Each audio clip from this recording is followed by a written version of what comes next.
Okay, my name is Bill Whiting. I am the now AVP for Faculty Affairs. I came to the Office of Faculty Affairs 3 years ago, almost to the day. I was in faculty and kinesiology for about 18 years before that. And if you had asked me 5 or 6 years ago, do you ever want to go into administration, I would have said, what, are you crazy? I thought I was a lifetime faculty person, because being a faculty member is the best job in the world. You may not think so sometimes, but it is. But I got onto one of the university level committees, got to know some people. Whitney knows that game. Get to know somebody, they ask you, and said, hey, how would you like to? And I made the mistake of saying yes. About 3 years ago, I was Senior Director of Academic Personnel, and then Penny Jennings, some of you may have heard the name, retired this past August. I was named interim, and then as of about a week ago, they dropped the interim. So I'm there for at least another week or two. Anyway. The extension in our office will give you the important information up front. Our extension is 2962. If you have any questions, please call us. We have a great office staff, Michelle, Albert, and Ileana. They can answer a lot of your questions. They can answer some questions that I can't answer, but I'm always available too. They'll also be replacing me in my former position at some time, hopefully this spring. So we'll have one added person in the office. No, not yet who that may be. The purpose of today is to talk about PIFs. If you don't know already, CSUN is very rich with acronyms, as are most institutions. So as I'm going through, if something I say, because I use it on a daily basis, I may assume that you know it and you don't, please feel free to raise your hand and say, what's that? And stop me early. If you have questions as we're going along, feel free to interrupt me at any point. If my back is turned to you, throw something at me and get my attention somehow. To set the stage, and actually to give me a little bit of reference here, very quickly, if we could go around and just give me your name and your department real quickly. I will not remember them, but just to kind of see who's here. Sharissa Jefferson, and I'm the librarian. Librarian, thank you. Carol Bell's nurse.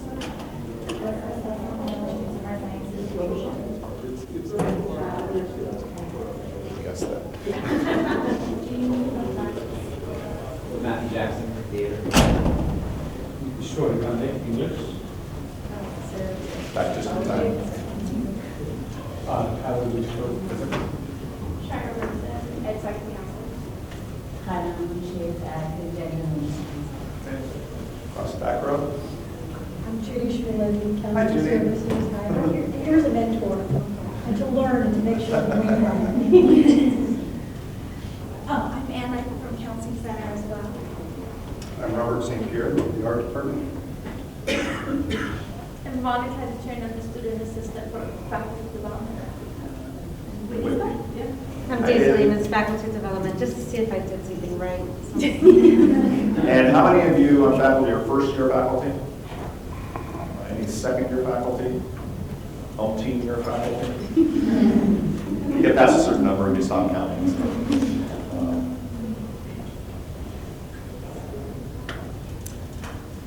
You're here primarily for what we call the RTP procedures: retention, tenure, and promotion. I'm assuming everybody's goal is to get that magic land of the point of the realm, tenure and promotion. To put it in context, the promotion and tenure rate at Northridge, I would say probably based on my experience, is upwards of 95% on schedule. So this is not an R1 institution where they say the lower percentage we keep, the better we are. Northridge hired you because you're good, we want to help you be even better, and to get tenure, we want you to be here for a long time. So that's the philosophy here, unlike some other institutions where it's bring them out for 6 years and then get rid of half of them. That's not the case here. I would also like, as I'm going through today, if you happen to want to share any feelings, fears, anxieties that I may be able to address, and some of the other more experienced faculty here might address, because oftentimes those anxieties are unfounded. It's somebody told me, and now I believe it, and it may not even be true. One thing I'm guessing you've gotten relative to the RTP process is a lot of different opinions and conflicting information. Anybody gotten some conflicting information? Not yet? Okay, you're still first year. I'm not sure if it's conflicting yet. Yeah. I'm just like, well, maybe it'll be really big then. The focus here today is what's called your PIF. That is your professional information file. It took me 2 years to realize it wasn't the personnel information file or the personal information file, it's the professional information file. Don't worry, people mess those up all the time. You call it PIF, everybody knows what you're talking about. There's another file called the PIF. Provost likes to call him his twin, ground schools, whatever animal of the day, PIF. The PIF is your personnel action file. Okay, we're not going to talk much about the PIF today. Most of it's going to be about the PIF. Because the PIF, the personnel action file, is the file that's held for tenure track faculty, typically in the dean's office. That's your official university personnel file. In that are things such as your appointment letter, student evaluations, peer class visit reports, any number of things as you go along. Eventually you may take a sabbatical, those reports will be in there. So that's more your official personnel type file. The PIF, on the other hand, is under the control of you. That's your file, that's what you prepare. When you go up for review, those of you who are in second year are under review right now, those who are first year, early in the fall semester, you'll start your first review cycle. At that point, your PIF and your PAF get merged, not physically merged, but they're kind of attached to each other, and that is, on some campuses, they call that a working PAF. We don't call it here at Northridge, but it's basically your PAF now includes the PIF. Anybody lost anything? My students, I check their eyes to see if they've glazed over yet. So we're going to focus on the PIF today. Some things, and actually I should preface this with a couple of documents that I'm going to be referring to. Okay, this one is the collective bargaining agreement between the Board of Trustees of the California State University and the California Faculty Association. You are all members of what we call Unit 3. It's one of the bargaining units on campus. There's a Unit 11, which is academic student employees. All the other units, I know the numbers because I can count, but I don't know the names of which one's associated with which. Our office deals with Unit 3, that's you. Unit 11, which is student employees. I've been told this is one of the fattest CBAs, collective bargaining agreements, some lawyers have ever seen. There's a lot of detail in here. Our office refers to it on a daily basis. But you should at least be familiar that this is the controlling document. Campus documents that I'll talk about in just a minute get trumped by this. If there's any disagreement, this one wins. If a state or federal law is in conflict, that wins over this. So even though we talk about this, what we call Section 600, you may have heard of it, this is a campus document. There's a committee on campus, it's the University Level Personnel Committee, it's called PPNR, it's Personnel Planning and Review Committee. Judy's on it. Anybody else have the pleasure? That's where I got my entree in faculty affairs. I chaired it for 2.5 years, and they said, if anybody stupid enough to do this for 2.5 years, come on over here. So it's a great committee, right, Judy? It's a great committee. So no matter what you may hear about PPNR, it's a great committee. You may want to serve on it someday. Lacking in food, but it's a great committee. What's that? Lacking in food. Yes, lacking food compared to Senate Exec. Exactly. Senate Executive Committee is the one that gets all the food. They have this system down where everybody gets fed really well at every meeting. I've not been on that committee yet, but so I've been told. So this is the CBA. I won't refer to it much, if at all, today. Where I'm going to focus my attention is on this. It's called Section 600 of the Administrative Manual. There is a Section 700 that applies to temporary lecturer faculty, but this one is for tenure track. And just for common terminology today, I'm going to give you my version. I call tenure track everyone who is either pre-tenure or tenure. I call that whole thing the tenure track. And I subdivide that into probationary faculty, which you are, and then once you get tenure, then you're tenured faculty. So for me, tenure track is probationary plus tenured. Other people have other definitions I've learned, but that's going to be my working definition for today. So all of you are, at least in the front rows here, are probationary faculty. And you're in given years. Most of you are in year 1. I have a year 2. Now, did any of you who are year 1 come in with service credit? Okay, 1 year or 2? 2 years. Okay? Christine will not be evaluated next year as a second-year faculty, even though it's her second year on campus. She will be evaluated next year as a fourth-year faculty. I have 1 year of service credit. Okay, so you are physically on campus. Is this your first year here? Yes. With 1 year of service credit? Yes. Okay, now you can't be evaluated in your first physical year here. So your first evaluation, everybody else can tune me out except for Christine, you will be evaluated in your second year on campus, but as a third-year faculty. So you won't submit in October, you'll submit when all the 3 through 6 year people do. If you have any questions, call us. That gets confusing. I started last January, Yeah. and I have 1 year, so. No. For the years to count, it has to be complete academic years. So if you started in the spring, that whole spring semester doesn't count. You start your first year on RTP in the fall. Okay. If you hear to the contrary, call me. But I have 1 year of service credit before. And you came in January? Yeah. Call me, we'll talk about it. You're getting too far down the line, you're going to lose some people that I may have still on the hook. Okay, so you understand your situation? You understand yours? So we can talk. So this is section 600. This is governed by, this comes out of faculty governance. This is not an administrative manual, even though it says administrative manual. This is governed by the faculty. Any changes to this must go through the faculty senate and be approved at that level. We used to distribute hard copies of this to everybody on campus. Somebody decided we were killing too many trees, so this is now, there are a few hard copies available for those of us that use it on a daily basis.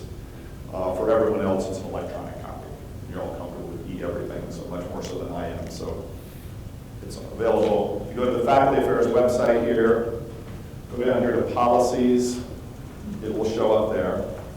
It is searchable, which is a good thing.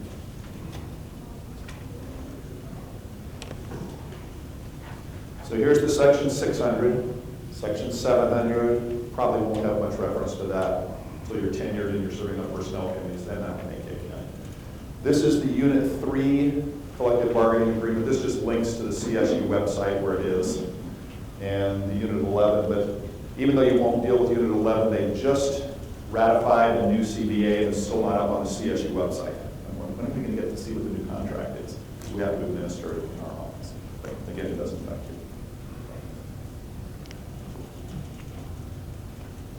And I've been asking, Judy, maybe some of you know, we have section 600, section 700. Is there a section 100, 200, 300, 400? I've always wondered, and nobody's ever had an answer. I've never heard any reference to anything but 600. 600, 700. I haven't either, and I asked somebody, Never. everybody goes, I don't know, great question. I don't know either. So if you ask and find the answer, send me an email with the answer, please. Okay, relative to the PIF, a few things, and I'm not going to be able to cover everything about the PIF. It is your property until it goes into the personnel cycle. You put it together. You theoretically can put it together any way you want. What I'm going to suggest is some ways that you might want to follow so that it goes relatively smoothly through the process. You're evaluated on 5 things, and these are specified in section 600. On your professional preparation is number 1. If you were hired here, that qualifies that one. Every year they'll say you earned a PhD or an EDD or an MFA, whatever the terminal degree is, in such and such, from such and such a university. Well, we know that when you hired. But every single time you review, they will say you are professionally prepared. Now, some departments may have some accreditation requirements above and beyond just the degree, and those would be stated in there also. But that should have been in your position announcement when you were hired. They can't spring it on you. They can't hire you as an MFA, come 3 years later and say, oh, by the way, where's your PhD? Too late, you've been hired. The next 3 are the meat and potatoes of your PIF. And in fact, I'm going to jump down to number 5, so I don't forget to say it. That one is called professional responsibilities. You really don't put anything, much of anything in your PIF about professional responsibilities, because those are things such as meeting your classes, holding your office hours, turning in your grades, all those things that all of us do, of course. Except in our office, every once in a while, you hear about cases when they're not done. That's much the exception. And that fifth section in section 600 makes reference to section 604 in what is called, even though it's not much anymore, the Blue Book. If you talk to somebody here from 20 years ago, they'll say the Blue Book, the Blue Book, the Blue Book. Section 600 is what they're talking about. It's not the other Blue Book.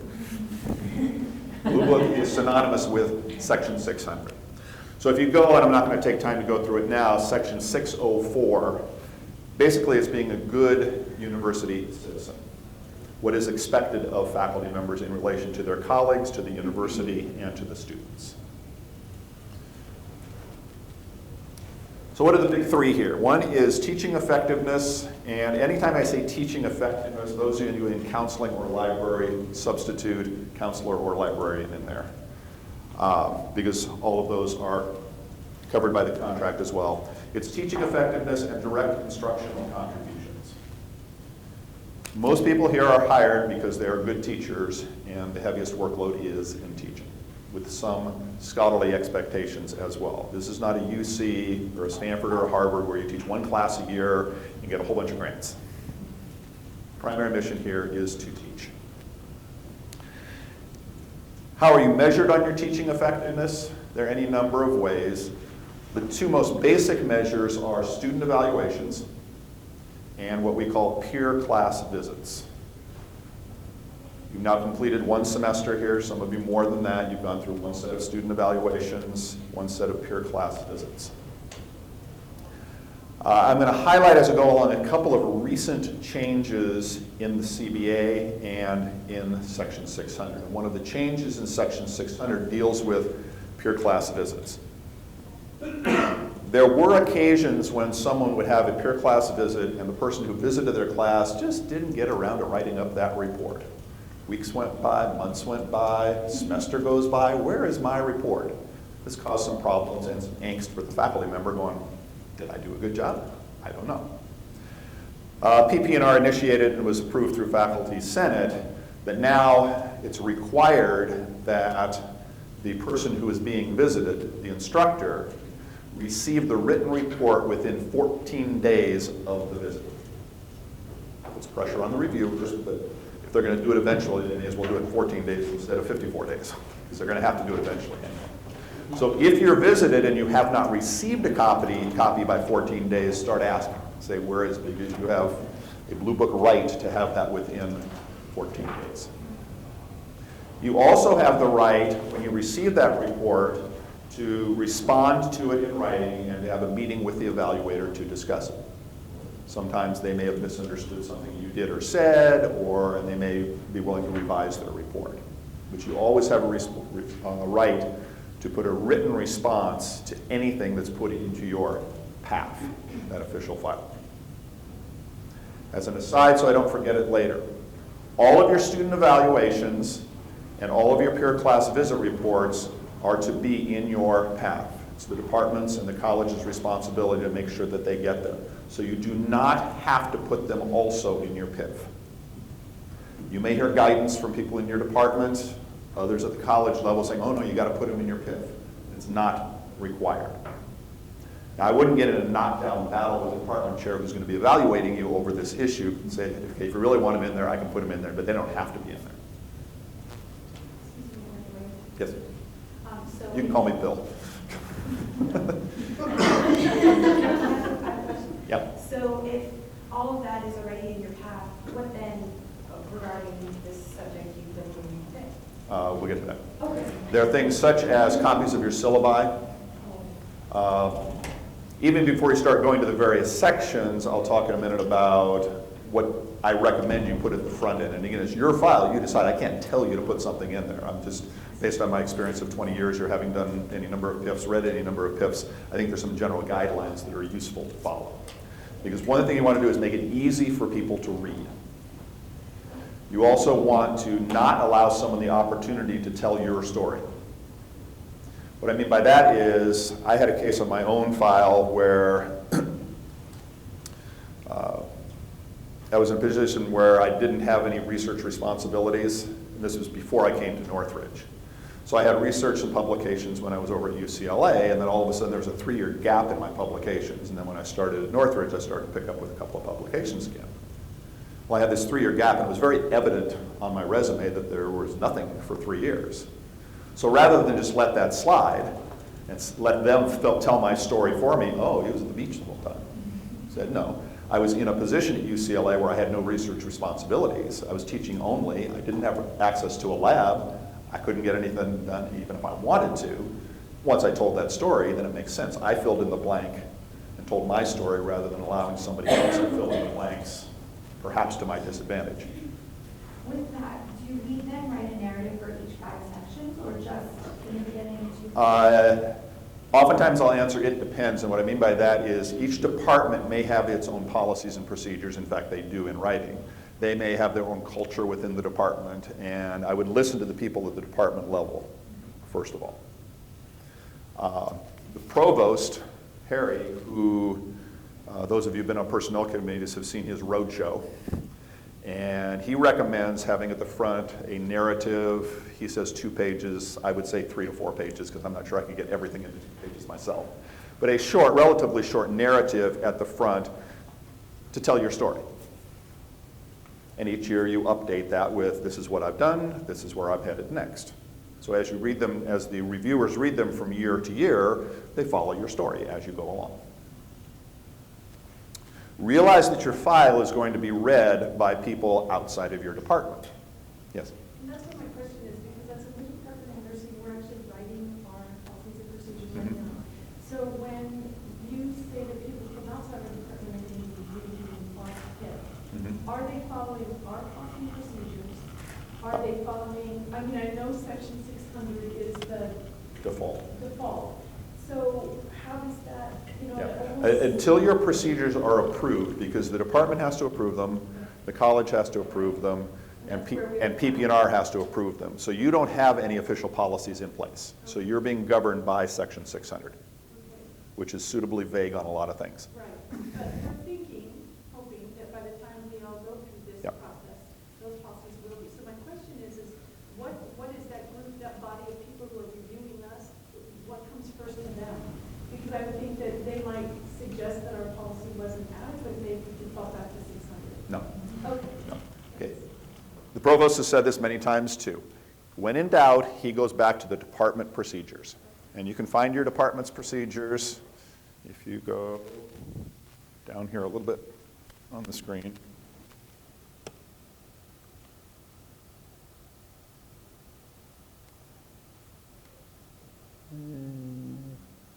There's my little arrow. Touchscreen? 2 fingers? Oh, there you go. See, I learned something. I told you I'm not real techie. Okay, your college procedures. Not all colleges have procedures. About half do. HHD does, I know, because that's my home college. Other ones do. Some colleges do not. This is optional. All departments must have department procedures. If they don't, they're on section 600. Does college trump department? No. It may add some requirements. So in the business school, for example, was there somebody from finance? Yeah. They have elaborate college procedures, but that's accreditation based. In terms of being, I'm learning these things, AQ and PQ and all these things, academically qualified, and is it professionally qualified? Yeah. I've learned these things in the last 3 years. So business, for example, has relatively stringent college procedures. Most other college procedures are more suggestions, general guidelines kinds of things. But it really comes home to the department procedures. That's the starting point. And if there's a dispute or an appeal and it moves up and the provost eventually is making a decision on a file that may have some controversy or some disagreement, he'll go back to the department procedures and say, did they follow the procedures? That's what he'll go by. Now, how are these procedures developed? And it will address your question, I think. Okay, let's say that your department has no procedures and you're developing them. You're still on section 600. Once they're approved, they go into effect that next fall. But evaluation criteria within those procedures don't go into effect for 3 years, unless the candidate chooses to go by the new criteria. So even if they're approved for next fall, they can't say, oh, you know, you owe me 3 publications, because that's in the procedures. Now, after 3 years, then they kick in and you'd be in year 4 or 5, and then you're held to them, so you got to anticipate that in between. Now, let's say you have a department who has procedures already in place. Those procedures come up for review at the department, college, and PP&R level once every 5 years, or sooner if the department wants to. So departments are on a rotating 5-year cycle. We get about, what, 10 to 12 each year on schedule? At least 100, yeah. Seems like 100 when you're on the committee, but. So we get 10, 12, maybe 15 of these coming up every year for review. Departments get to look at them and say, we want to update things, which they can do. At PP&R, largely it's, are they still in compliance after 5 years with the collective bargaining agreement, because they may have a new one? Are they compliant with Section 600, which may have undergone some revisions? So those get approved. When those are approved, they go into effect the next fall. And when I say go into effect, it means if they say we have a committee of 5 instead of a committee of 3, that goes into effect immediately. If it says we're changing from 2 publications to 3 publications, there's a 3-year wait again, unless you want to go by the new one. Once you say you want to go by the new one, you can't go back and forth. You can't say old this year, new this year, old this year. Once you decide, you've got to stick with it. Okay, any questions so far? I have a question. Yep. I understand through speaking through some of the other professors in my department that you pretty much can expect to jump through a bunch of hoops. Is that just like as far as how someone wants it to be presented or whatnot? Is that internal within my department, or once it is approved out of my department, it goes on? And What do you mean by jumps through hoops? to constantly modify your PIF to make it presentable to someone's liking. Once your PIF leaves the department, it's frozen. Okay, so it's internal. Yeah, the college can't come back and say, you know, you really should have put pink in instead of green. No, it goes to the college as it leaves the department. Now, there's a provision that if you want to add something to your PIF that became available after it left the department, so maybe you got a publication and you want to stick it in for this year instead of waiting until next year and putting it in, there's a mechanism for doing that. But you have to have certain approvals. But once it leaves the department, now at the department level, I think there should be some conversation between the personnel committee, the department chair, maybe other senior faculty in the department saying, look at my PIF. What do you think? You may not get universal agreement. I would also suggest finding someone in a different department in your college, for example, and say, how does this read to you as someone outside my department? You know, somebody who's been successful in the process. So can you jump through hoops? Yes, but hopefully it's jumping through hoops toward a better product, not just jumping through hoops for the sake of jumping. I understand it's really for the sake of jumping, because someone might want 2-point, or like 10-point typeface, double space, someone else might want something else. But that's all internal. It's your file. But it's because I'm in the art department, I guess, right? Oh. And it depends on who's in your department, let's be real. Okay, so teaching effectiveness, and again, some departments may require that you put in a syllabus or syllabi, sample syllabi. Be careful when you're putting things in your file. Sometimes you may want to put in, here's a term paper from my A+ student. It's just, this is an example of the great work I'm doing. One of my students did this. Don't put it in. Why? No? Any guesses? You're violating the student's right to privacy by putting their name and grade in a file that somebody else is going to read.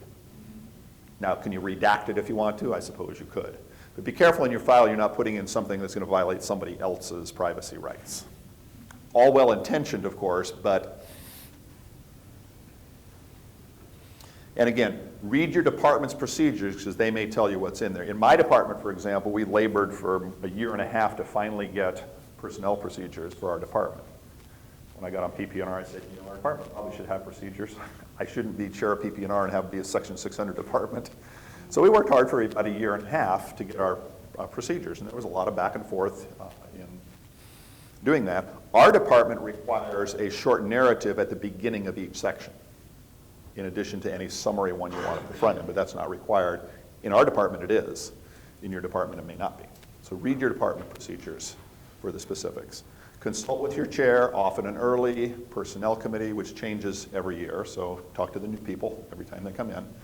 If you hear conflicting information, which you may, call our office, talk to your dean, your associate dean, someone else to try and get it clarified. Don't wander around into I'm not sure land. Try and get that defined.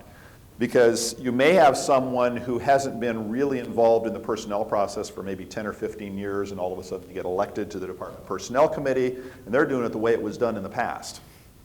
The game's not played that way. When I came through, for example, you wrapped everything in plastic protectors. Your PIFs were this thick, and they were really heavy, but everybody said, use plastic, use plastic. 10 years ago, Harry Hellenbrand comes to campus. Harry does not like plastic. Don't wrap things in plastic. Save the time and trouble. Pardon? Yeah, those kind of things. Protectors. Don't do it. No. If you want to irritate the provost, pack it in plastic. And I've heard of cases where they would get a real thick PIF, and sometimes you have 4 inches of material in a 3.5-inch binder, and it's just bulging at the seams, and all of a sudden that lock springs open, and all these plastic sheets go whoosh, all over the room. Who's putting it back together in the right order? Don't use plastic. You may hear from 20 years ago people, oh yeah, put it in plastic. I just want to reinforce what you said about questions. I felt like I should have known, I should know everything. If you have questions, do ask. It's detailed, things change, your situation is unique. Ask lots of questions.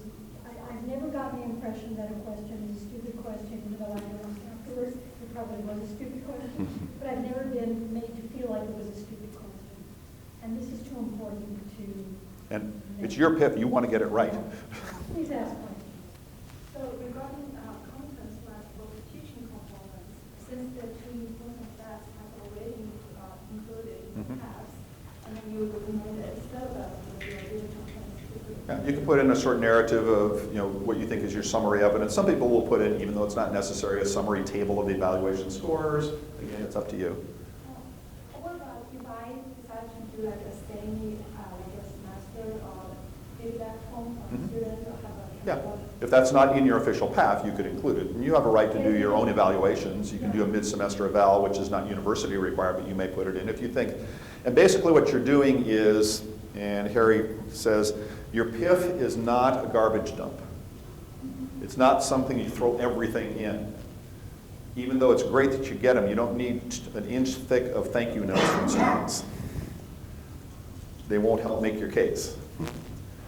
So keep it to things that are relevant. And if you think something is relevant, put it in or ask, do you think I should put this in? It could be syllabi, it could be sample exams, it could be any number of things. In a couple of my classes, for example, I have a fairly comprehensive term paper. I put in the instructions for the term paper in addition to my syllabus so they can see what I'm requiring of my students.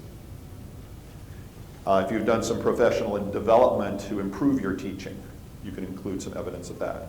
Don't include the whole program of a conference you attended, though. Just kind of make a note or a list of it. So when you say syllabus is like a syllabus for each class you taught? Yeah. If you teach a range of classes, show the range of the syllabi that you have. What do you do with your teaching? The most recent one. And again, it's not a collection bin.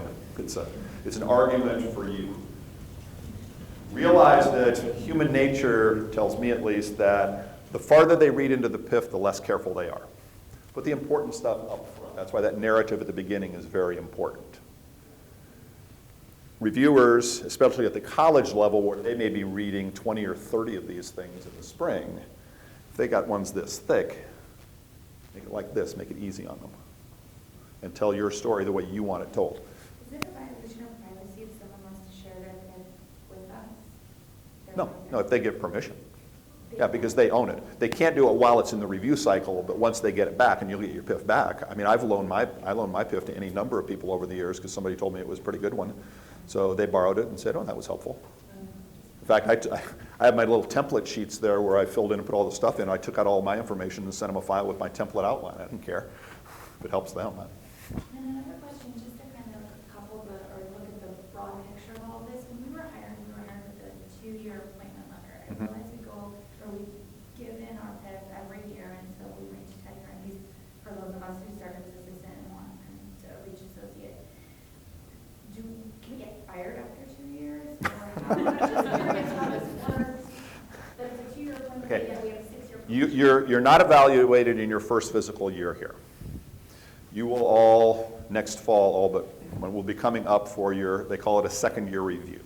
You'll be turning in your PIF probably in early October. But that's department specific, but it should be in October sometime. Because the department has to have the DPC, which is Department Personnel Committee. The DPC has to review your PAF and your PIF. And they're actually required to invite you to meet with them. I don't know why anybody would decline that invitation, but the requirement is to invite the faculty member. They can't require you to meet with them. Subtle difference, but interesting one I found.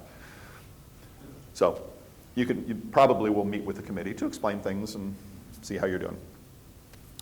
The department, the DPC and the department chair then write a letter. And they're pretty template-ish. That's not a word, it is now. They're template driven. They follow the 5 steps of professional preparation, teaching effectiveness, blah, blah, blah, blah, down the line. They will inform you at the end of that you have 10 days to review it before it goes to the next level. You have a right to respond in writing, and you have a right to request a meeting with them to discuss it. Sometimes things they're modified based on the conversation, or the committee or the chair can say, I hear what you're saying, my letter stands. But your rebuttal statement now goes into your PAF with their evaluation and goes forward. So at the college level, they're reading both sides of the story. So in the second year, this year, I think it was October 25th, you had to the second year people had to receive their letter by October 25th from the DPC and the department chair. 10 days later, it goes up to the college level where the dean and the college personnel committee start their review. Their letters to the candidates, I think this year were due early December, December 2nd or 3rd, something like that. You then have 10 days from there to respond and request a meeting for that one. Then they go up to the provost level, which the second year files now are in the provost's office, and he's going through all of them with some assistance from our office. And then the second year faculty will get their letters from the provost, I think it's February 15th, if I recall correctly. And the calendar for all of those things is, and this is a useful one to look up for a lot of reasons, in the back of section 600 every year, there is the academic year calendar of personnel procedures. This gives the deadline for second year, for 3 through 6, for sabbatical applications, for a whole bunch of stuff. So you can follow the bouncing ball here in terms of when you might expect to receive things. If you're year 3 through 6, which you may be this next year, then the whole time thing is shifted, somewhat department dependent, but usually PIFs are due mid-January. Some departments, though, want to get all this out of the way before the winter break. If you're in one of those departments, you may be due in, say, if you're in a department where there's before break. Early December. Yeah. Some departments want to get it done early, so listen to your department on those deadlines. So for years 3 through 6, the department has to give their letters by late January sometime, and then 10-day waiting period, then the college gets it, they give their letters, 10-day waiting period, goes to the provost. Now, you are reviewed every year, but the provost doesn't review you every year. If you have, the provost reads your file in year 2, 4, and magic year 6, which is the promotion and tenure year. If you get all positive recommendations at the department level and the college level, so that's 4 positive votes. In years 3 and 5, the dean's letter stops the process. That doesn't go up to the provost.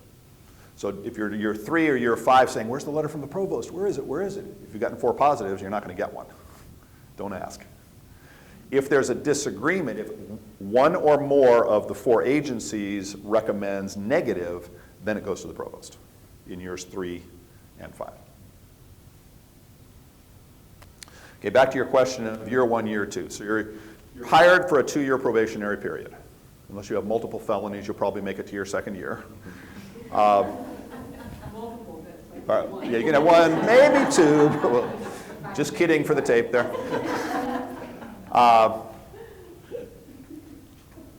Then when you're evaluated in your 2nd year, it's for retention for your 3rd year.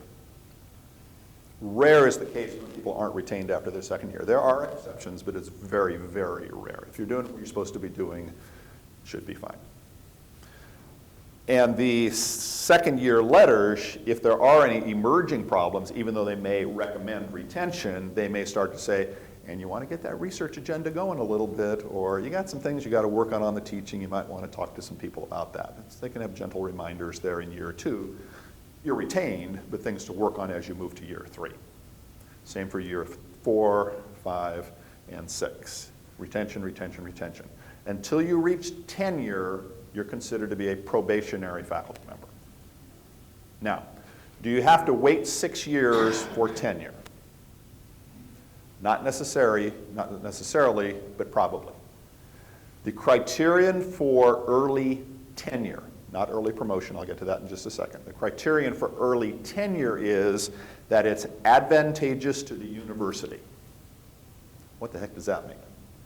You could have somebody come in and get 3 Nobel Prizes, have 45 publications, they're a superstar off the chart, but it still may not be in the interest of the university that you get early tenure. And we hear it almost every year. Somebody says, but I'm a superstar, why won't you tenure me early? Well, because you're in a large department, they've got plenty of tenured faculty. We don't need any more tenured faculty. So you'll have to wait 6 years. Now, can you go up for early promotion? The answer is yes. I'm not saying it's easy, but it's much easier to get early promotion than it is early tenure. And if you say, I really want the early tenure, really a non-issue. Because where does the pay increase come? With the early promotion. Tenure doesn't carry any dollar value. It carries lifetime employment, so to speak. But can you imagine a case where somebody would be promoted early and then not subsequently given tenure? I would find that really hard to believe, unless we get multiple felonies in between. So if you're interested in the money side of it, it's a minimum 7.5% increase when you are promoted from assistant to associate, and again from associate to full. The criterion for early promotion is, have you completed all that is required in a time period shorter than 6 years? So if you think after 4 years, you've done everything you're supposed to do, where they would grant you a promotion in year 6. If you think so, then you may want to consider going up early for early promotion. I would recommend, though, talk to your department chair, talk to your dean, and say, do you think you would be, they can't guarantee it, do you think you would be supportive of early promotion? If they are encouraging you to do so, there's really no downside to doing it. It won't be held against you in future years if you don't get it. And sometimes you have to be prepared for a no. If you can't handle no, then don't do it. Some people are sensitive and go, oh, they just shot me, didn't get early promotion. But if you can handle that and you think you've done everything, you don't have to do more, you just have to do what's required in a shorter period of time. Now, in terms of scholarship, that's pretty easy to tell, especially if your department says 2 publications and you've got 2, well, I finished that one. In teaching, though, a word of caution, and this is my experience going through the process, or looking at the process for the last 3 years, is sometimes what you would do in 6 years is teach an array of courses. And you may not have taught that full array of courses in 4 years. That could be a reasonable argument for not giving early promotion, because you haven't done, that is, taught as many courses as you would have in 6 rather than 4. So just be aware of that. But again, talk to your chair, talk to your dean, see if they'd be on your side, and then go for it if you can handle it up. Okay, any questions? Okay, let's move down now to the third area, the scholarly publications. It's called Contributions to the Field of Study. This is scholarly work, and this will differ from department to department. If you're one of the hard sciences, physics and astronomy, mathematics, it may be you know what you need. You need 3 publications in XYZ journals. That should be either in your department procedures or some departments, biology, for example, I don't know if physics and astronomy requires it, they have MOUs, Memorandum of Understanding. When you're hired, you have an MOU which specifies what you got to do. Okay? That trumps the department procedures, because it will say, what does it say in your MOU? Most departments don't have those, but some do. That will outline the requirements. There should be a section in your personnel procedures that addresses scholarly contributions. Okay, this is where, here's a new Section 600 rule. I hope I can keep you with me. It may get confusing. Up until last year, there was something in Section 600 that was called equivalencies to publication. Section 600 no longer contains that phrase, but it hasn't gone away. So let me give you a little bit of history. Section 600 has a certain definition for publication, and it was fairly narrow the way it used to be written. For example, a book chapter wasn't counted as a publication, just because it didn't fit on the specific definition. But departments, through their procedures, if you're on 600, out of luck, sections defined equivalencies to publication. That is, a book chapter counts as an equivalency to publication. So if it says 3 publications, and I've got 2 of the regular kind and 1 book chapter, I've got 3, I'm done, because my department procedures said so. Where it was more evident was in the arts and some of the departments that don't usually go the typical journal publication route is what's acceptable as a scholarly work or an equivalency to publication in those departments. The departments would define those. I'm getting a nodding head here. Okay. It's come up in several faculty. Yes. One of the elements for these equivalencies was the concept of peer review, external peer review. If they said an article, just because you got published in Mad Magazine or something, if it wasn't peer reviewed, it wouldn't count. But it may be a presentation in art, a performance, a directorship. Some departments will take funded external grants as an equivalency to a publication. The difficulty came with the phrase equivalency to publication because some people didn't understand what that meant. They thought it was a lesser form of scholarship. I never had a problem because I kind of have an idea what equivalency means, equal, the same. But some people thought it was lesser in some way. So to address that, PP&R took out that language, and if you go to section, no, I don't have these memorized, 632.4.2, the equivalency language has disappeared, and now it's the department shall define what do they mean by scholarly work. One potential problem moving forward, though, even though that phrase is not in section 600, it's still in a lot of procedures that haven't been revised yet on that 5-year cycle. So the phrase is going to be with us for a while because if a department had their procedures approved last spring, for example, they don't get them reviewed again for another 5 years. If they decide to take out the equivalency language then and put in new language, those don't go into effect for another 3 years, so we may hear this equivalencies to publication for up to 8 more years. But if you looked in the Blue Book, you wouldn't find it.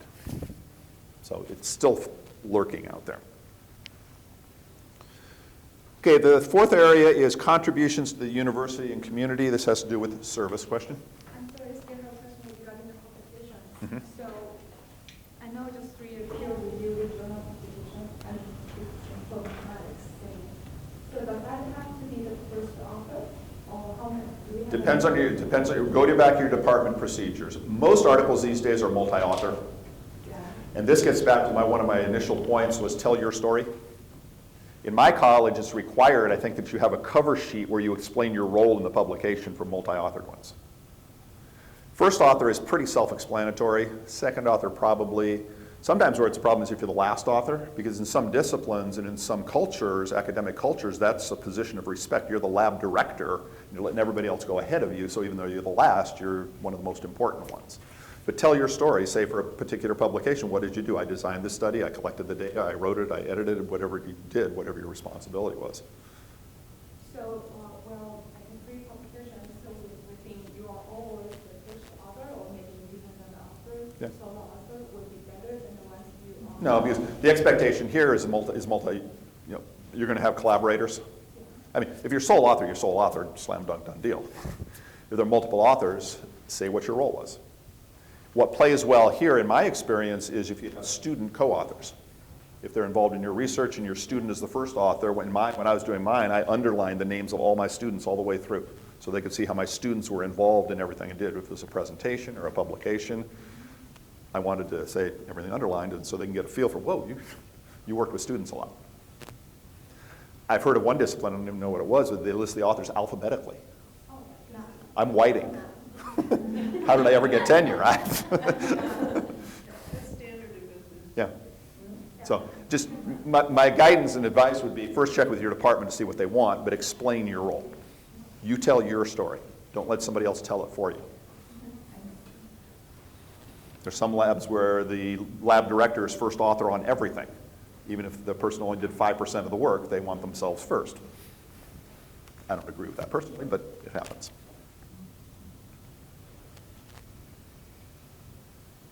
Okay, now when you're putting your PIF together, you should have an index within it. And look at someone else's for this index. The index is a summary of what's in there. A copy of that should be in your PIF.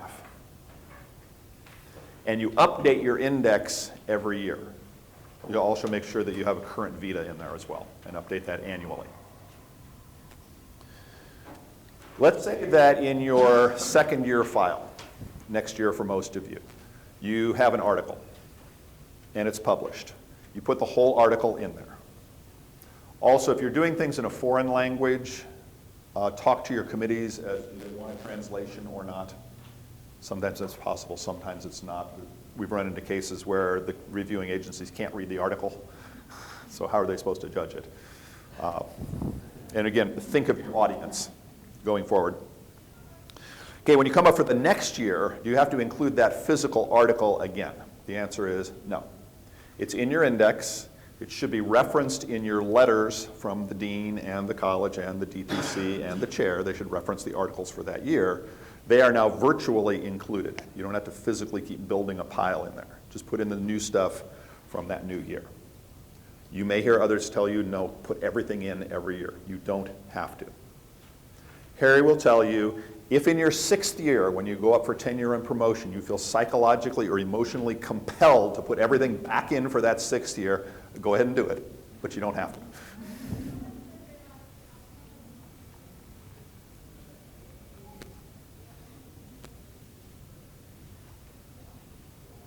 Now, some colleges, I know my home college, the current dean decided she wanted to kind of standardize things, which I think largely is a good thing. They provide the binders with the same marking on the side. I know when HHD comes to the office because they have this kind of maroony purple spine on it and the names are all printed in the same font and everything, and they open them up and boy, they're there. They have a requirement that you put in a copy of your department procedures and your college procedures, so anybody reading it won't have any doubt what you're being evaluated on. That's just that college's requirements. But basically you want to make it readable and realize that the further you move away from your department, the less they're going to know about what you did. If I'm on PP&R, and PP&R only sees the appeal files, not all the files. But if I'm reading an appeal file on PP&R, and it's from art or math, I don't know a whole lot about art. I certainly can't draw. I can do a square, a rectangle. Math I know a little bit about, but some of the other areas, I don't know what they're talking about. So imagine your file being read by someone outside of your discipline and say, does it still make sense? Not that you're going to water down the content, but say, are you providing a story for them? When you include something, make sure it's titled the same thing all the way through. Sometimes we'll get one where there's a title on the actual published paper and the title in the index is a little bit different for some reason. We're saying, is this the same thing? Make sure everything matches in the file. Okay, any questions? How are we doing on time? 5? I'm sorry if this is a question. No, don't be sorry. Don't be sorry. Ask questions. The number 3 parts here, I mean, as I said, the publication is not the important fact to the aim. So for the first piece and second number, etc. So like a classical grant proposal should be included in this one? You could. Even Yeah, some departments value just submitting grants. They will say, if you submit a grant, we value that as scholarly work. Some would say, don't even put it in unless it's funded. So you have to check with your department and see what your department procedures say, and I keep going back to this department thing, but that's the reality. See what your department wants in the procedures and the unwritten culture in your department, even though that shouldn't come in, it does sometimes. What about workshop and Yeah, you can show those for professional development kinds of things, and whether you want to put that in teaching effectiveness or you want to put it in contributions to the field kind of a thing, that's for you to decide. And sometimes these aren't distinct, concrete, wall-separated topic areas. You may have something that is scholarly work and some form of service. Now, can you put it in both places? I would say yes, as long as you acknowledge that it's in both sections and you're not trying to double dip something. And tell your story. Say, yeah, I put them in both places because da-da-da-da-da. Now, in service to the university, early on you're probably, and some department chairs, protect their junior faculty from being on too many committees and stuff. Now, once you get tenured, good luck. You're almost de facto on the department personnel committee the next year. Again, talk to your chair, start to find, because as the letters move from year 2 to year 3 to 4, there's an expectation that you're becoming more involved with the university. You do not have to have, and as you may hear to the contrary, but you do not have to have service at every level, college and university and department. It's the quality of the work that you do at whatever level you do it that is important. The university prefers that people do things on committees rather than being a member of a whole bunch of committees. And don't be afraid on the committee, say, yes, I organized this symposium, this workshop, da-da-da-da-da, to distinguish yourself from the person who just was on the committee and came to the meetings and didn't say anything or do anything. Emphasize what you've accomplished. That's best in your best interest. Community service, some departments are really big on community service. In fact, they have it built into their department procedures. Others, less so. But there's some expectation that you're doing something outside of the university with your expertise. And again, that's department specific. Okay, any questions on that? Yeah. I'm wondering, of the 5 sections, I'm wondering if there's like 1 or 2 sections that are kind of lacking in the first year. How does that look? And I've heard this from the provost, so I'm somewhat echoing him. He says, when you first come, you should know your stuff. You're not a tenure-track faculty member still learning your field, even though you still learn things. The expectation is you come in knowing what you're talking about. None of us knows everything, but you should know what you're talking about. In the first couple of years, there's not an expectation, it's great if you do, of outstanding teaching. Because for a lot of people, this is the first they've ever taught. I remember when I first taught, it was nervous all over the place. I don't know if I did a particularly good job or not. My class saw more the back of me than the front of me because I didn't want to look them in the eye because they'd ask me a question I didn't know the answer to. Gotten over that. But we want to see that you're an effective teacher and that you're working to become better. So there should be some evidence that you're better in year 4 than you were in year 2, better in year 6 than you were in year 4, and that you're making strides. And if there's anything along those lines in your letters from any of the agencies that you're making efforts to address what they're talking about. If they say you need to be more assertive, or if you need to ask more questions, or learn the students' names, or any of the umpteen things that you may get suggestions to improve your teaching, are you making efforts to do that? In terms of the scholarship, they don't expect you to come in and have 4 publications in the first year. You may have none in the first year or even 2. But they want to see progress. Is there a plan? Is there evidence that you're starting something? So in the first year or 2, you may be just collecting data. You may have no graduate students for the first year or 2. I didn't have my first graduate student, master's students, until my 3rd year on campus. I was kind of getting things going, and then I got more and more students involved over time, and it kind of rolled from there. So they're looking for progress. But they don't expect you to be outstanding, excellent in everything the first year and stay the same. They're looking for know what you're talking about when you get here, and then improve on all of those areas. Would be my general statement. I don't know if that's helpful or not. But. Any other questions? Okay, we're just about out of time. I can see they're nodding. Let me check my list here one last time, make sure I didn't forget anything really.